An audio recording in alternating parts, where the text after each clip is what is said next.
உமக்கு மேல் ஒருவரும் இல்லையே, எல்லோருக்கும் மேலாக உயர்ந்தவர். உமக்கு மேல் ஒருவரும் இல்லையே. அல்லேலூயா, அல்லேலூயா, அல்லேலூயா, ஆமென். அல்லேலூயா, அல்லேலூயா, அல்லேலூயா, ஆமென். ஒருவரால் சிருஷ்டிக்கப்படாமலே தாமாக என்றென்றும் இருப்பவர். ஒருவரால் சிருஷ்டிக்கப்படாமலே தாமாக என்றென்றும் இருப்பவர். அல்லேலூயா, அல்லேலூயா. ஓகே, நீதிமொழிகள் 3வது அதிகாரம் படித்து கொண்டிருக்கிறோம். கடந்த செய்தியிலே முதல் 6 வசனங்களை பார்த்தோம். அது சொல்லுகிறது, நீங்கள் கர்த்தருடைய போதகத்தை மறக்கக்கூடாது, உங்களுடைய இருதயம் அவருடைய கட்டளைகளை காக்க கடவது. அப்படி இருக்கும்போது அவைகள் உங்களுக்கு நீடித்த நாட்களையும் தீர்க்காயுசையும் சமாதானத்தையும் பெருக பண்ணும். நீங்கள் எதையாவது பிரச்சனை பண்ணி, பொதுவாக பெற்றோர் கூட பிள்ளைகளை தொலைஞ்சு போகட்டுன்னு விட மாட்டாங்க. பூமியில் இருக்க மனுஷர் கூட பிள்ளைகளை தொலைஞ்சு போகட்டுன்னு விட மாட்டாங்க. ஆனால் ஒரு நேரம் பெற்றோர்கள் இது எங்கேயாவது தொலைஞ்சா பரவாயில்ல அப்படின்னு சொல்கிறத பார்க்குறீங்க. அதுபோல் கர்த்தரும் இந்த புத்தி எங்கேருந்து வந்துச்சுன்னு நினைக்கிறீங்க? அவர் கர்த்தர்கிட்டருந்து வந்ததுதான். ஒரு அளவுக்கு மிஞ்சி துன்மார்க்கமாக அக்கிரமத்தில் பிசாசோடைய வழியில் எனக்கு நன்மை வேண்டாம், பொல்லாத பிசாசை போதும்னு சொல்லி இப்படி தீர்மானம் எடுக்கும்போது கிருபையும் சத்தியமும் உங்களை விட்டு விலகுகிறதாம். அப்படி தான் சவுல் ராஜாவுக்கு ஆகிப்போச்சு. காயின் கர்த்தருடைய சமூகத்தை விட்டு விலகி போனான். காயின் கர்த்தரை விட்டு விலகினான். ஆனால் சவுல் ராஜாட்டிருந்து கர்த்தரை விலகி போயிட்டார். அப்படி ஆயிடக்கூடாது. அதனால் நீ கர்த்தருடைய பார்வையில் கர்த்தருடைய பார்வையிலும் மனுஷருடைய பார்வையிலும் தயையும் நற்புத்தியும் பெறணுமா? கர்த்தருடைய வேதத்தை, உங்களுடைய வசனத்தை உங்களுக்குள்ளே காத்துக்கங்க, அதன்படி நடங்க. சுய புத்தியின் மேல் சாயாமல் முழு இருதயத்தோடும் கர்த்தரிடத்தில் நம்பிக்கையாக இருந்து உன் வழியிலெல்லாம் அவரை நினைத்துக்கொள்னா வழியிலெல்லாம் இந்த காரியத்தில் அந்த காரியத்தில் எது கர்த்தருக்கு பிரியம்னு நினச்சி அதை பார்த்து செய்யும்போது அப்பொழுது அவர் பாதைகளை செவ்வாய்ப்படுத்துவார். பாதைகளை செவ்வாய்ப்படுத்துவார்னா உங்களை வழி நடத்துவார், நீதியின் பாதைகளில் நடத்துவார். அந்த ஏசாயா 35வது அதிகாரத்தில் பார்த்தீங்கன்னா ஒரு வசனம் எழுதியிருக்கு, ரொம்ப நல்லா இருக்கும். ரட்சிக்கப்படும் போது ஒரு மனுஷன் இடுக்கமான வாசல் வழியாக பிரவேசித்து ஒடுக்கமான பாதையில் நடக்கிறான், குறுகலான பாதையில் நடக்கிறான். பெரும்பாதையான வழி யாருக்கு? பாவிகள், பலவிதமான பாவிகள் நிறைய பேர் போகிறாங்க.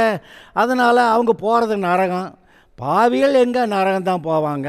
அவங்களுக்கு பெரும்பாதையான வழி இருக்குது, இஷ்டத்துக்கு அவங்க நடக்கலாம், ஆனால் போகிறது நரகம். ஆனால் ரட்சிக்கப்படுகிறவர்கள் ரட்சிக்கப்படும் போது அங்கே ஒரே ஒரு வாசல், அது இயேசு என்ற வாசல். அந்த வாசல் வழியாக தான் பிரவேசிக்கணும் ரட்சிக்கப்படணுமானா, வேறு வழி கிடையாது. அப்படி இயேசு என்ற பாதையிலே நுழைந்து, அந்த வாசல் வழியாய் நுழைந்து நீங்கள் அவர் காட்டுகிற பாதையிலே போகும்போது ஆரம்பத்தில் ரொம்ப ஒடுக்கமாக இருக்குது. இந்த பாவம் செஞ்சிடக்கூடாது, அந்த பாவம் செஞ்சிடக்கூடாது. ஏன்னா பல ஆட்கள் வீட்டாரும் சரி, உறவினர்களும் சரி, நண்பர்களும் சரி, வா ஏன் கூட வா அப்படி சொல்லி இழுப்பாங்க. அதனால் ஒரு குறிப்பிட்ட பாதையில் கர்த்தர் காட்டுற அந்த நெருக்கமான பாதையில் அதில் தான் போகணும்.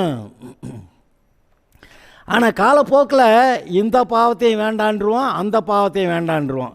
வீட்டார் சொல்கிற பாவங்களும் வேண்டான்றுவோம், நண்பர்கள் சொல்கிற பாவங்களும் வேண்டான்றுவோம். அப்புறம் உறவினர்கள், மற்ற மனுஷர்கள், உலக மனுஷர்கள் சொல்கிற அந்த எந்த பாவமும் எனக்கு வேண்டாமியா போ அப்படின்னு சொல்லிடுவோம். அப்புறம் நமக்கு மனதுக்குள்ளே பெரிய விடுதலை இருக்குங்க, எந்த பாயிலும் நம்மளை பாவத்தில் இழுக்க முடியாது. அதனால் இடுக்கமான பாதை இல்லை, நல்ல விசாலமான பாதை என்று எழுதியிருக்கிறது.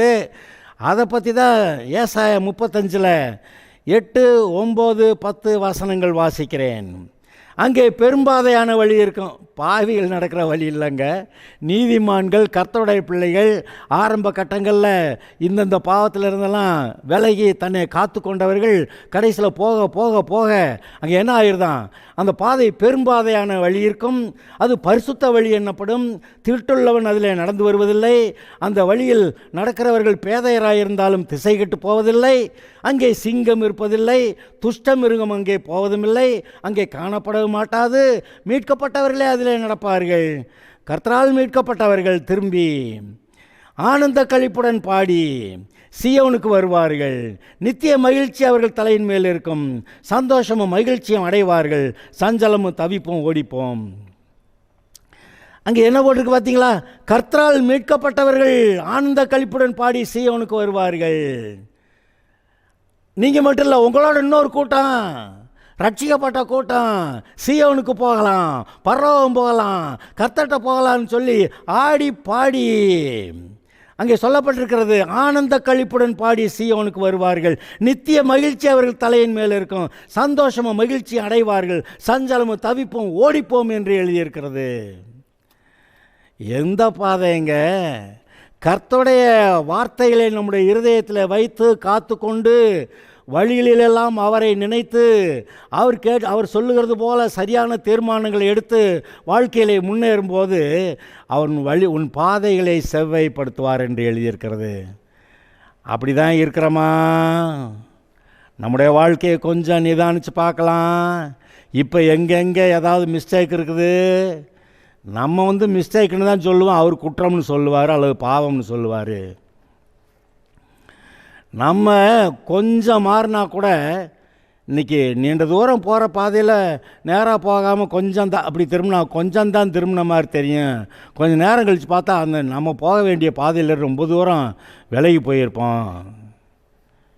அதனால் அவருடைய வார்த்தைகளை நம்முடைய இருதயத்தில் காத்து கொண்டு கட்டளைகளை பத்திரப்படுத்தி நாம் அவருடைய வசனங்களை கொண்டு அவர் பேசுகிறதை கொண்டு நாம் அந்த பாதையில் அவர் காட்டுகிற பாதையில் நடக்கும்போது இங்கே சொல்லியிருக்கு பார்த்தீங்களா, தீர்க்காயுசும் சரி ஆனந்த களிப்புடன் பாடி நித்திய மகிழ்ச்சி அவர்கள் தலையின் மேல் இருக்கும். சஞ்சலமும் தவிப்பும் ஓடிப்போம் என்று எழுதியிருக்கிறது. நான் உங்களுக்கு சொல்கிறேன், கர்த்தருடைய வழியிலே நடவுங்கள், ஆனந்த களிப்புடன் பாடுவீர்கள், நித்திய மகிழ்ச்சி உங்கள் மேல் இருக்கும், சஞ்சலமும் தவிப்பும் ஓடிப்போம் என்று நான் உங்களுக்கு சொல்லுகிறேன். சரி, நீதிமொழிகள் 3வது அதிகாரம் 7வது வசனம் முதல் வாசிக்கிறேன். நீ உன்னை ஞானி என்று எண்ணாதே, கர்த்தருக்கு பயந்து தீமையை விட்டு விலகு, அது உன் நாபிக்கு ஆரோக்கியமும் உன் எலும்புகளுக்கு ஊனுமாகும். நீ உன்னை ஞானி என்று எண்ணாதே. இந்த சுய புத்தியில் போகிறவங்க யாருன்னு பார்த்தீங்கன்னா தான் ஞானி அப்படின்னு சொல்லிக்கிடுவாங்க. இந்த உலக ஞானி, இந்த உலகத்தில் சில ஞானம் இருக்க தான் செய்யுது. ஆனால் அது என்ன சொல்லுது பைபிள்? பேய்த்தனத்துக்கு அடுத்தது, ஜென்ம சுபாவத்துக்குரியது, இந்த பாலியல் குற்றங்களுக்கு ஏதுவானது. அது மாதிரி எழுதியிருக்கு. அனுபவி ராஜா அனுபவி, ஆனால் பின்னாடி நரகத்தையும் அனுபவிக்கணும். இந்த இடத்துல போய் ஞாபகம் வருது சொல்கிறேன். விசுவாசிகள் பாவம் செஞ்சா, அதாவது ரட்சிக்கப்படாத முடிவில் நரகத்துக்கு போகிறான். இந்த ரட்சிக்கப்பட்டவர்கள் சின்ன சின்ன பாவங்கள் செய்வாங்க பார்த்தீங்களா, இவங்களை போய் நரகத்தில் போய் அதுக்காக தண்டிக்க முடியாது. ஆதலால் இந்த பூமியிலேயே இந்த வாழ்க்கையிலேயே நம்ம பண்ணின சேட்டைக்கெல்லாம் சரியாக தண்டனை வந்துவிடும். மன்னிக்கிறது இல்லையா பாஸ்டர்? மன்னிப்பாரு. நான் கேட்குறேன், தாவீது ஒரு பாவம் செஞ்சான், கர்த்தர் அவனை மன்னித்து கடைசியில் பரலோகத்தில் ஏற்றுக்கிட்டாரா இல்லையா? அதாவது இயேசு கிறிஸ்துவை பற்றி என்ன சொல்லியிருக்கு? அவன் இந்த ஒரு பாவம் தவிர மற்றபடி எல்லாத்துலேயும் சரியாக இருந்து தேவனுக்கு பிரியமாக இருந்தான்னு சொல்லியிருக்கு. இந்த ஒரு பாவம் அவனுடைய வாழ்க்கையில் என்ன பண்ணுச்சுன்னு நீங்கள் கவனிச்சிங்களா? அந்த பாவத்து நிமித்தம் அவனுடைய மகளை இன்னொரு மகன் கற்பழித்தான். அந்த பாவத்து நிமித்தம் அப்சலோம் இவனை கொல்ல வந்தான். அந்த பாவத்து நிமித்தம் இவன் சாலமோனை ராஜாவாக்கணும்னா அதோனியாங்கிறவன் நான் ராஜாவாகிறேங்கிறான். இவன் பாவத்தினால இவனுடைய வீட்டை விட்டு ஓட வேண்டியதாச்சு. சீமேயின்னு ஒருத்தன் நாயே பேயன்னு வஞ்சிக்கிட்டே கல்லை விட்டு எரிஞ்சுக்கிட்டு வர்றான். இவன் பாவத்தினால இவனுடைய மறுமனை ஆட்டிகள்கிட்ட இவனுடைய குமாரனாகிய அப்சலோம் பிரவேசித்தான் என்று எழுதியிருக்கிறது. குடும்பத்தில் எல்லாரும் கேவலப்பட்டு போன நிலைமை வந்தது. அவன் உண்மையாக மனம் திரும்பினதுனால கடைசியில் அவனுடைய பாவத்தின் தோஷம் மன்னிக்கப்பட்டது. அவன் பரலோகத்தில் ஏற்றுக்கொள்ளப்பட்டான். ஆனால் அவனுடைய வாழ்க்கை எப்படி ஆயிடுச்சு? அவன் செஞ்ச பாவத்துக்கு இந்த பூமியில் அனுபவிச்சானா இல்லையா? இல்லை பரலோகத்தில் போய் இந்த தண்டனை அனுபவிச்சுக்கலாம். சிலர் சொல்கிறாங்க உத்தரிச்சிட்டு அப்புறம் எங்கே உத்தரிக்கிறது இங்கே தான். செய்கிற அக்கிரமங்களுக்கெல்லாம் இங்கே தான் உத்தரிக்கணும். இல்லை இந்த உத்தரிக்கக்கூடாதுன்னு சொன்னால் ஒழுங்காக இருந்துடணும்.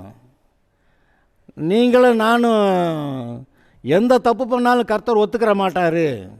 சிட்சைன்னு எதுக்கு ஒன்று சொல்கிறாரு? சிட்சைன்னா என்ன? பெற்றோர் பிள்ளைகளை கண்டிக்கிறது சிட்சை.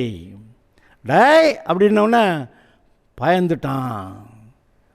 சந்தோஷமாக அப்பா கிட்ட சமாதானமாக இருந்தவனுக்கு பயம் வந்துருச்சு. அப்பா விட்டு கொஞ்சம் தூரம் நிற்கிறான். ஐயோ அடி போட்டுருவார் அப்படின்னு. டயங்கிறதே அவனை பிரிச்சிருச்சு. ஆனால் பாவம் செஞ்சார் அடி போடுவார் பார்த்தீங்களா? அடியும் வாங்கிட்டு ஐயோன்னுட்டு அப்புறம் இருக்கணும். தொடர்ந்து பாவம் செஞ்சால் செம்மையாக வெளுத்துருவாங்க. அதுக்கப்புறமும் தொடர்ந்து பாவம் செஞ்சால் வீட்டுக்கு அடங்காத பிள்ளை ஊருக்கு தான் அடங்கும்னு சொல்லி வெளியில் எங்கேயாவது பிரச்சனையில் மாட்டிக்கிறோமா, அங்கே அந்த பிரச்சனையில் ஊர்க்காரன் போட்டு மொத்துன்னு மொத்துவான். இல்லாட்டி ஏதாவது ஒரு கேஸில் மாட்டிக்கிட்டு அதுக்காக கேஸில் மாட்டின ஒரு பாடு நிம்மதியே கிடையாது. அருமையானவர்களே, நாம் விசுவாசிகள் ஒரு பாவமும் செய்யக்கூடாது.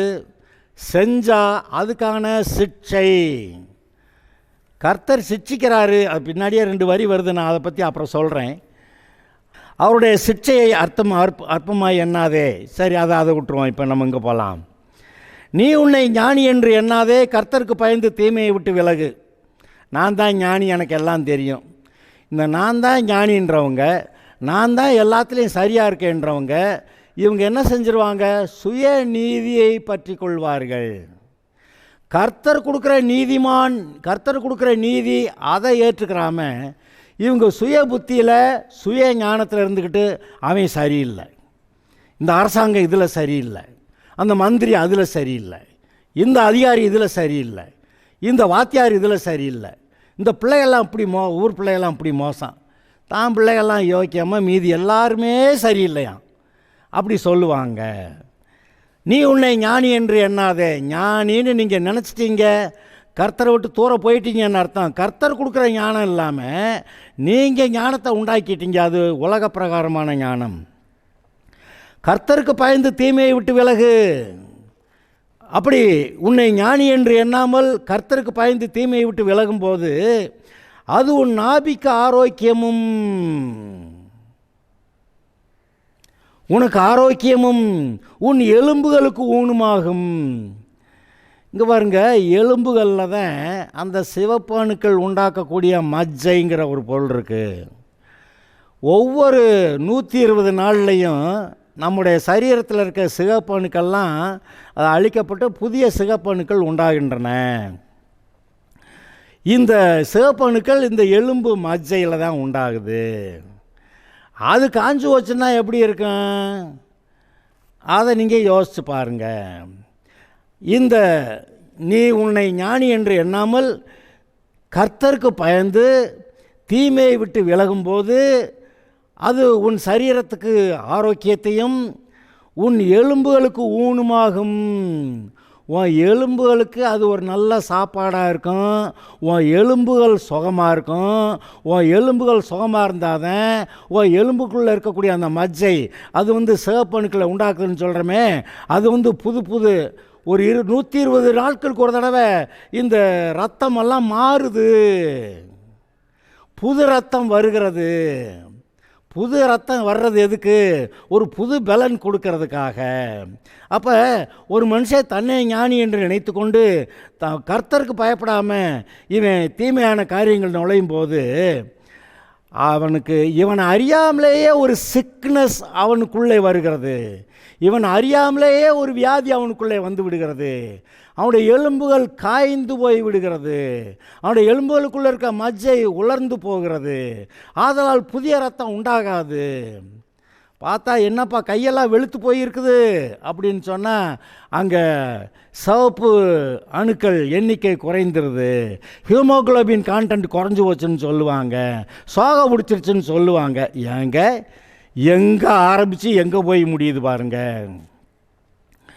நீ உன்னை ஞானி என்று எண்ணாமல் நீ கர்த்தருக்கு பயந்து தீமையை விட்டு விலகுவாயானால் அது உன் ஆவிக்கு ஆரோக்கியமும் உன் எலும்புகளுக்கெல்லாம் ஊனுமாகும்.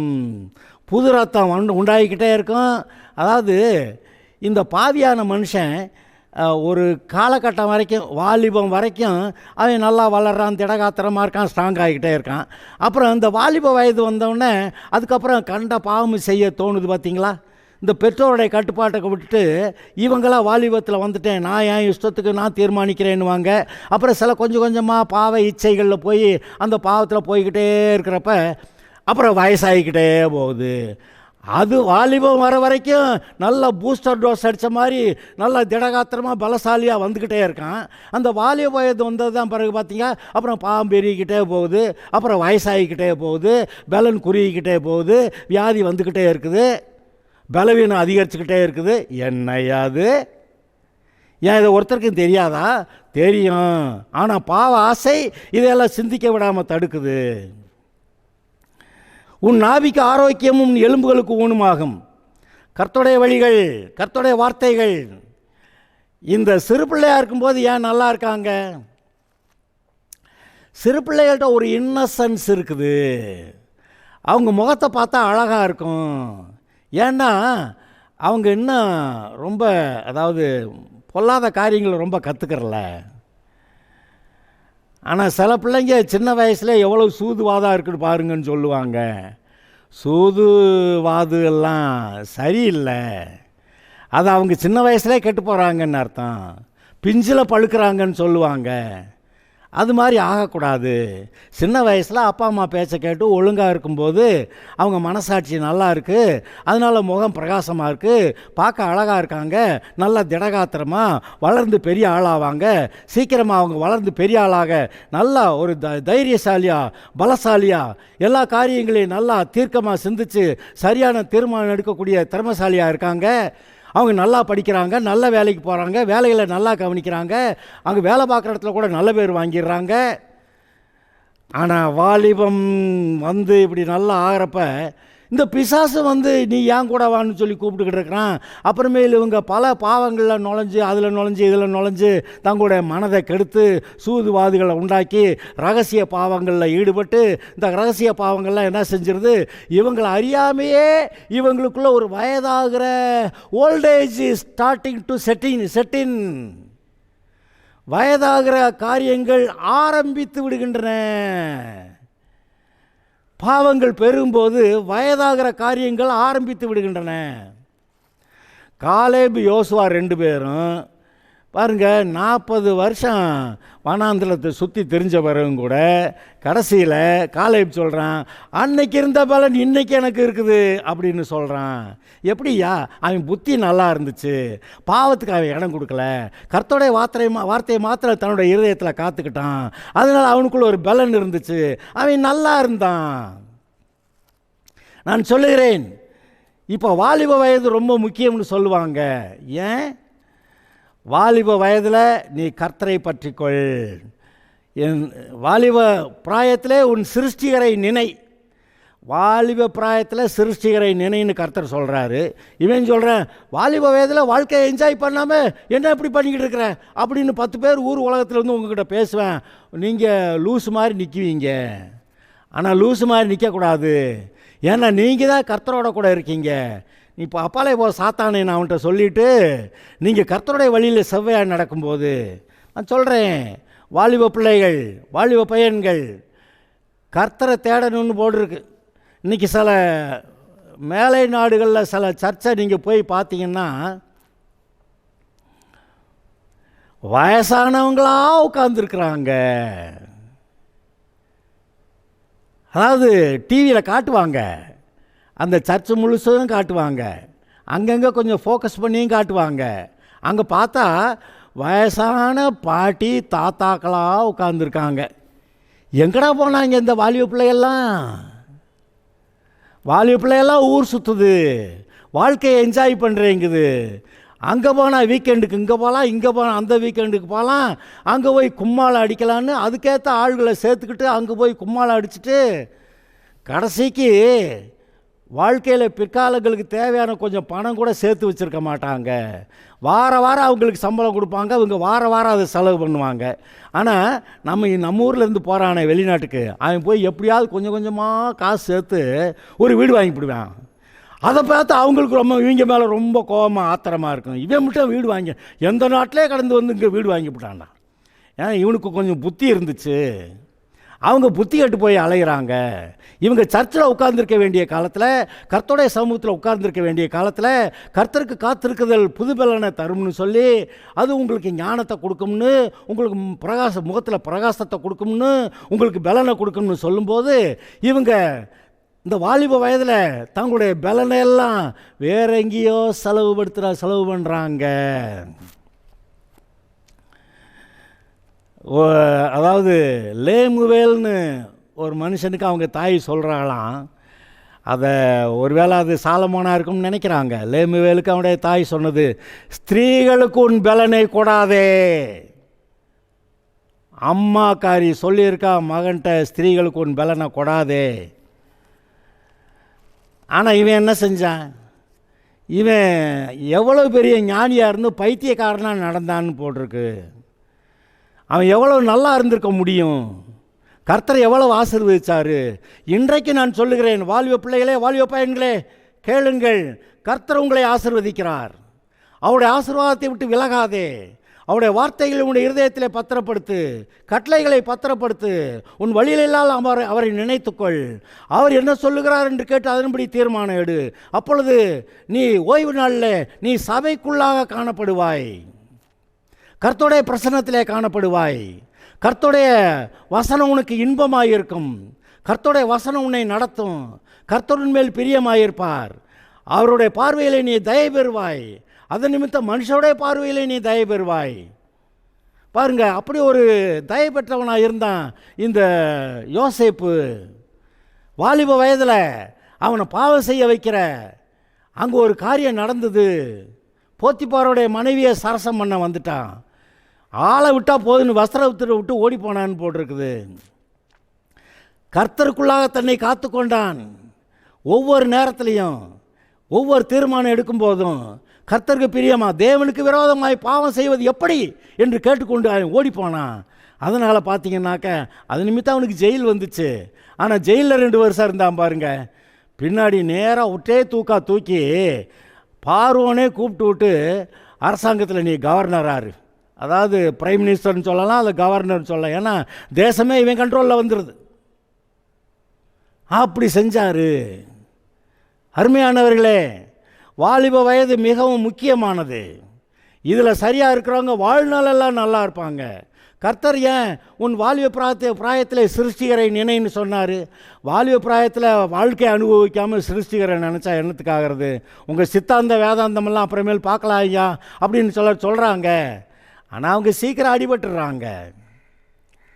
ஆனால் கர்த்தருடைய வேதத்தை கவனித்து அதுக்கு முக்கியத்துவம் கொடுத்து கர்த்தருக்கு முன்பாக நின்று, கர்த்தரை எப்போது எனக்கு முன்பாக நிறுத்தி இருக்கிறேன் என்று சொல்லுகிற தாவீது போல கர்த்தரை நமக்கு முன்பாக நிறுத்தி இருக்கும்போது உங்களுடைய பலன் அதிகமாகும், குறையாது.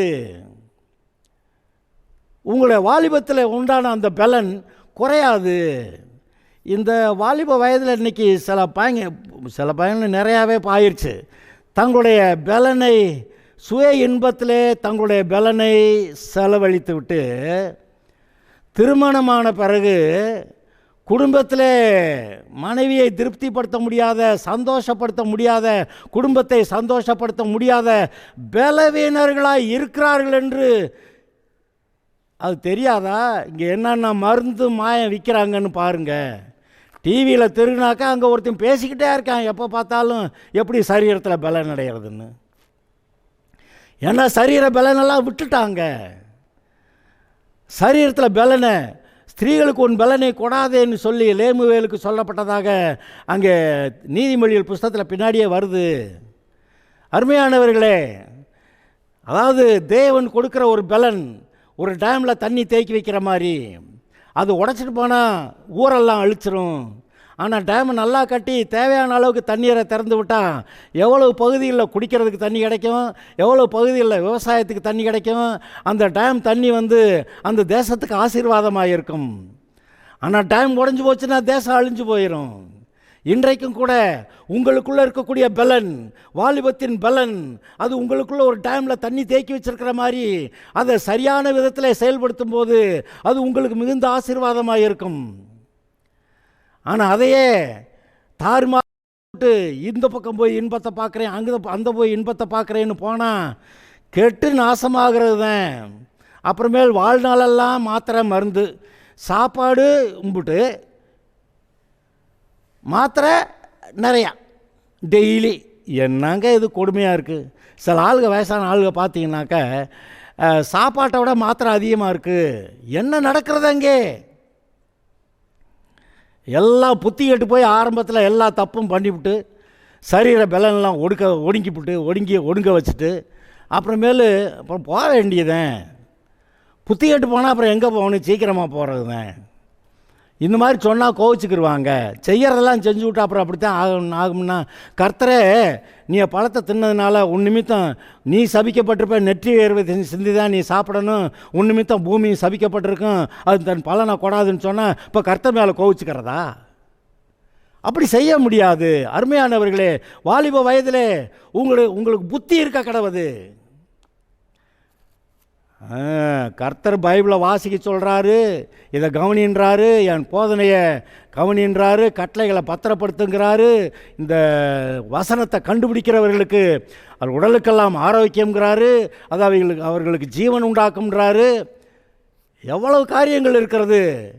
வாழ்க்கை எது தாறுமாறாக வாழ்கிறதுக்கா? இன்றைக்கி ஸ்கூலில் காலேஜில் படிக்கிறதெல்லாம் வேலைக்கான காரியத்தை மட்டும் சொல்லிக் கொடுக்குறாங்களே ஒழிய நற்குணசாலியாக வாழ்கிறதுக்கு ஒன்றும் அவங்க சொல்லிக் கொடுக்கல. வீட்டாரும் சொல்லிக் கொடுக்கல, ஸ்கூலு காலேஜும் சொல்லிக் கொடுக்கல. நண்பர்கள் உறவினர்கள்லாம் நம்மளை கெடுக்கிறதுக்கு தான் வழி பண்ணுவாங்க. அவங்கள விட நீங்கள் நல்லா உயர்ந்துடக்கூடாது, இப்படி ஆளுங்க தான் அவங்கள சுற்றி இருக்கிறாங்க. எப்படிங்க உருப்படுறதுக்கு ஒரு வழி இருக்கிறது. அவரை நோக்கி பாருங்கள். அவரை நோக்கி பார்த்து பிரகாசம் அடைந்தார்கள், அவருடைய முகங்கள் வெட்கப்பட்டு போகவில்லை. அவருடைய வார்த்தைகளுக்கு நீங்கள் செவி கொடுக்கும்போது அவர் உங்கள் மேல் பிரியமாக இருப்பார் என்று எழுதியிருக்கிறது. கர்த்தர் உங்கள் மேலே பிரியமாக இருப்பார். உங்கள்கிட்ட அவர் தயை காட்டுவார். அவருடைய இரக்கங்கள் அருமையானதாக அற்புதமானதாக இருக்கும். நீங்கள் அவரை நம்பி இருங்க, அவர் உங்களை ஆசீர்வதிப்பார்.